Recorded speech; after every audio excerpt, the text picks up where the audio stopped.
Tensions between the United States and Canada took a dramatic turn as a major trade dispute erupted, shaking the long-standing economic relationship between the two neighbors. What began as a policy shift quickly escalated into a standoff, with both nations preparing to take hard-hitting economic measures against each other. The situation intensified when President Donald Trump made a surprise announcement, citing concerns over border security and the increasing fentanyl crisis. He declared a sweeping 25% tariff on all Canadian imports. His argument was straightforward. Canada, he claimed, wasn't doing enough to stop illegal immigration and the flow of fentanyl into the U.S. As a result, drastic action was necessary. The decision sent shockwaves through industries on both sides of the border, with businesses scrambling to assess the impact and consumers bracing for rising prices. However, the tariffs didn't stop there.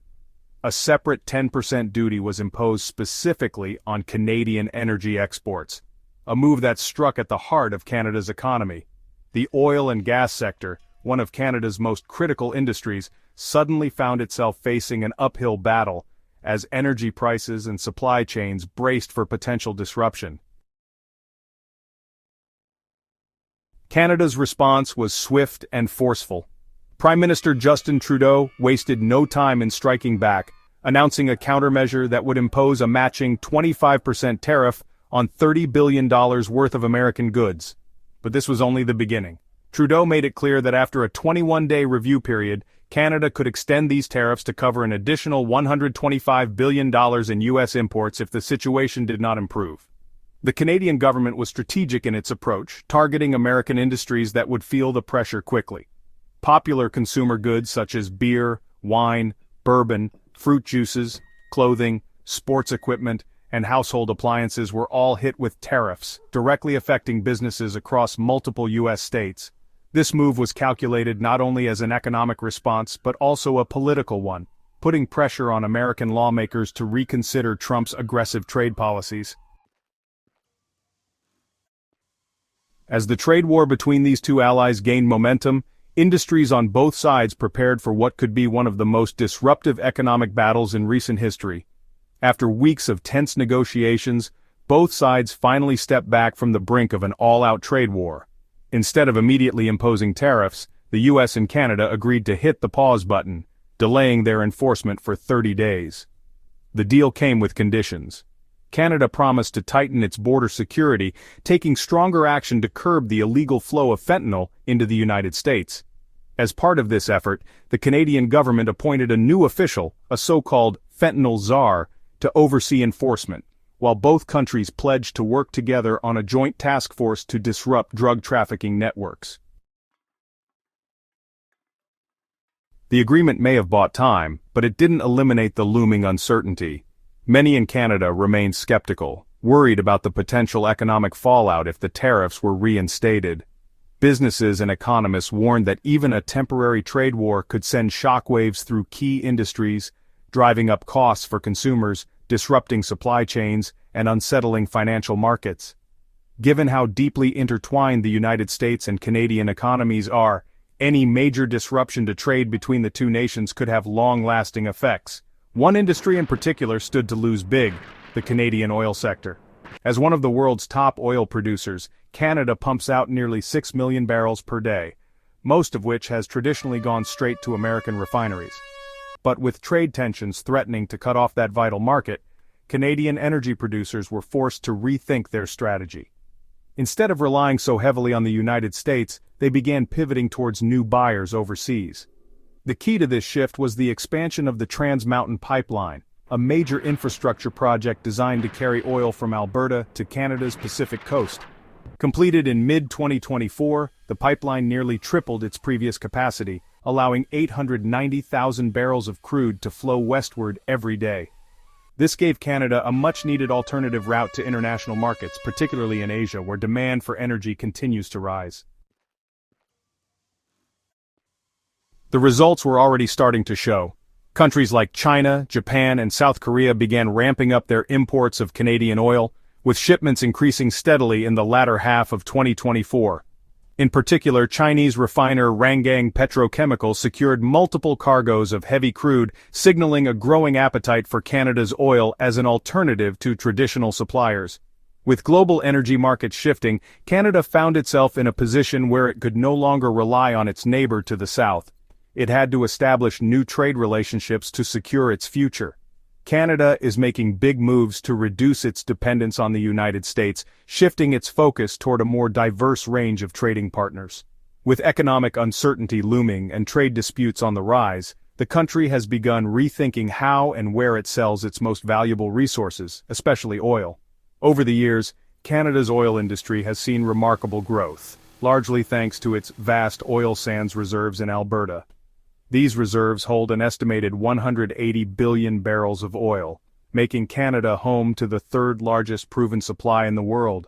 As global demand for energy continues to rise, Canada has solidified its position as one of the top oil producers, ranking just behind Russia, Saudi Arabia, and the United States. Production has steadily increased, with daily output jumping from 4.7 million barrels in 2019 to 5.76 million barrels by 2023.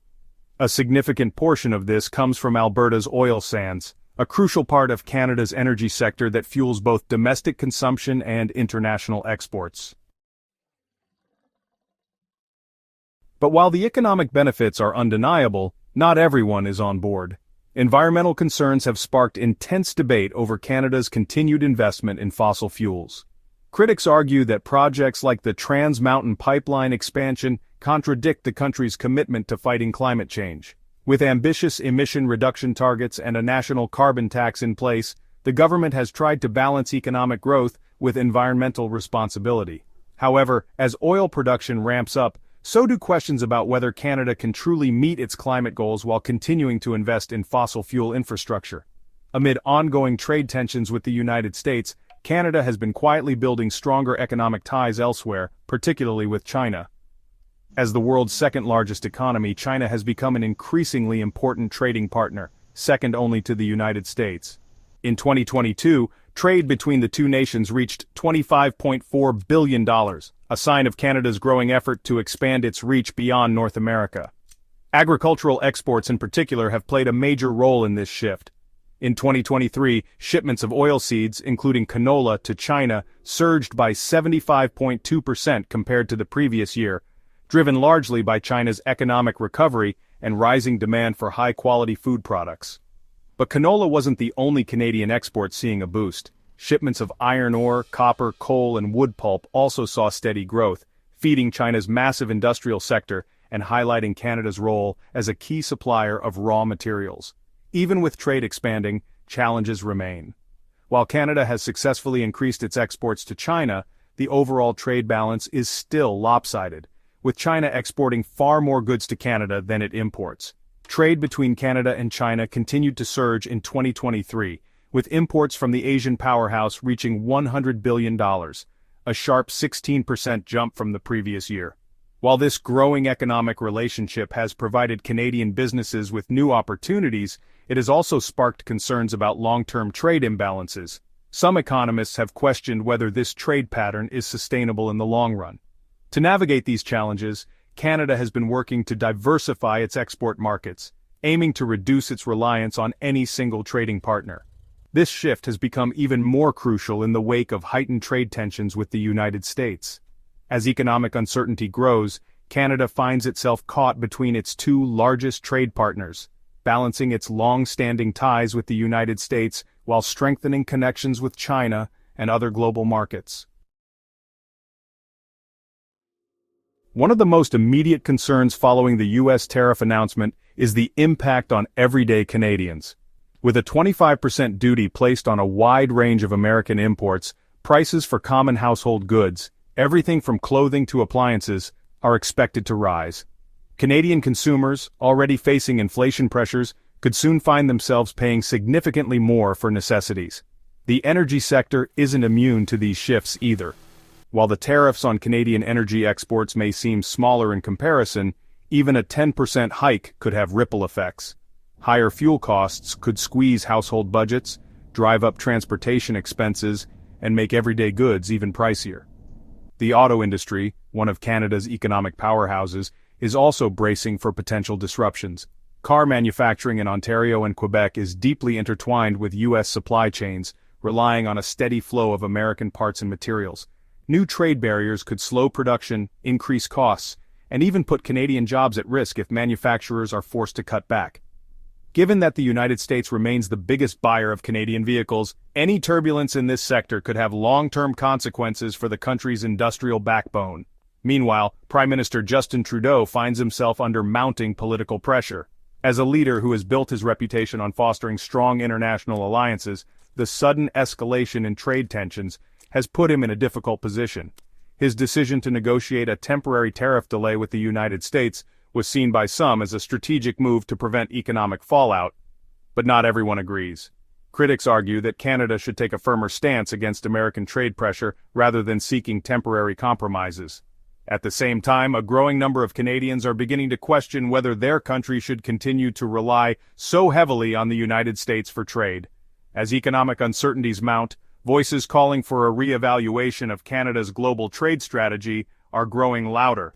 As tensions between the United States and Canada continue to rise, some political figures are calling for a shift in strategy, one that moves away from heavy reliance on American trade and toward a more balanced approach with other global partners.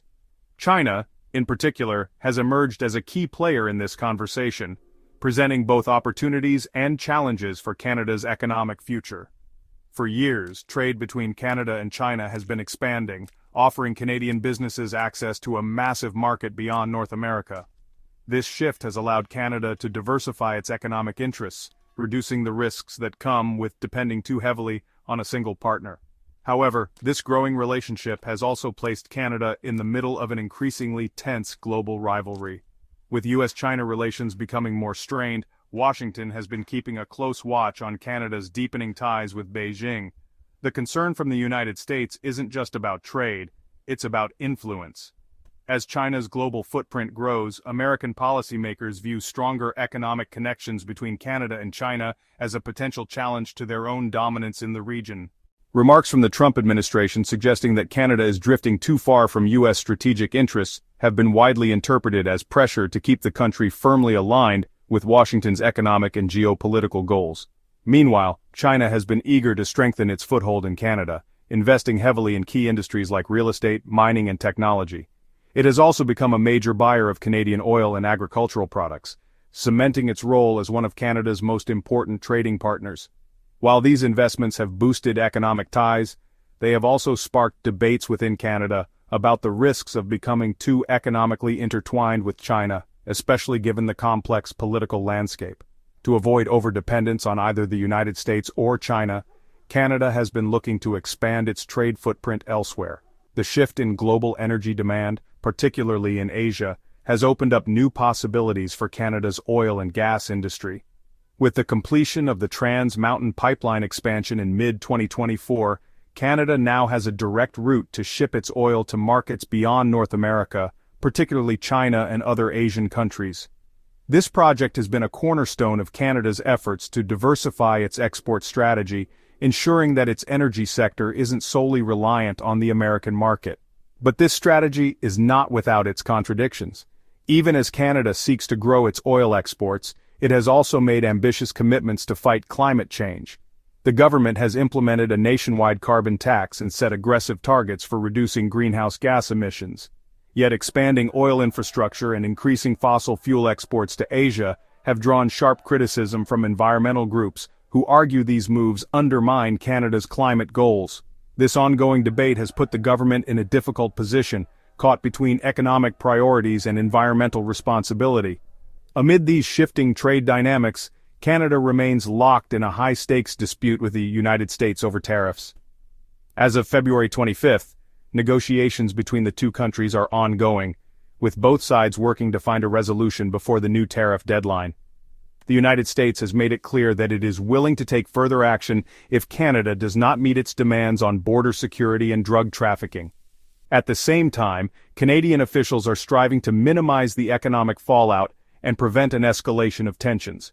For now, the delay in tariff enforcement has given both countries a temporary reprieve. but the larger issues remain unresolved.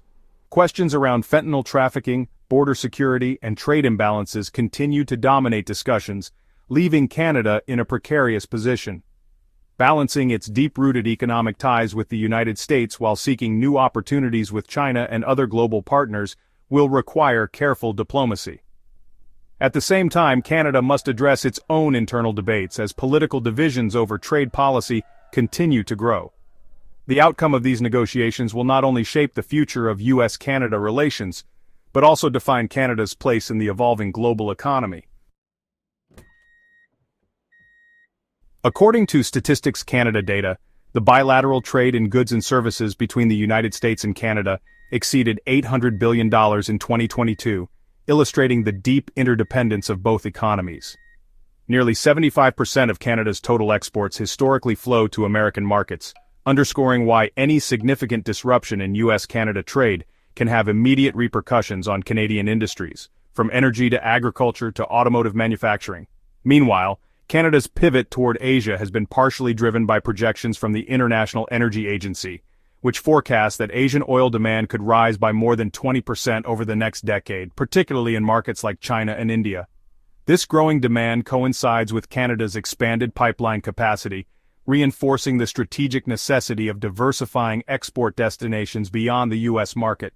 On the environmental side, recent reports by Natural Resources Canada confirm that oil sands production, currently responsible for a significant share of the country's greenhouse gas emissions, has maintained steady growth. These findings fuel ongoing debates over the effectiveness of Canada's 2030 emissions reduction plan, which aims to cut national emissions by 40 to 45% below 2005 levels. Energy experts highlight the need for more robust carbon capture technologies and stricter methane regulations if Canada is to reconcile economic development in the oil sector with its climate commitments. Lastly, both Canadian and American auto manufacturers remain wary of further tariff escalations. Industry research from the Canadian Vehicle Manufacturers Association indicates that about $32 billion worth of auto parts cross the U.S.-Canada border annually, often multiple times before a vehicle is completed. As a result, any tariff reintroduction could amplify costs throughout production chains and diminish the competitiveness of North American-made cars in global markets, adding urgency to resolving trade disputes before they cause irreversible disruptions.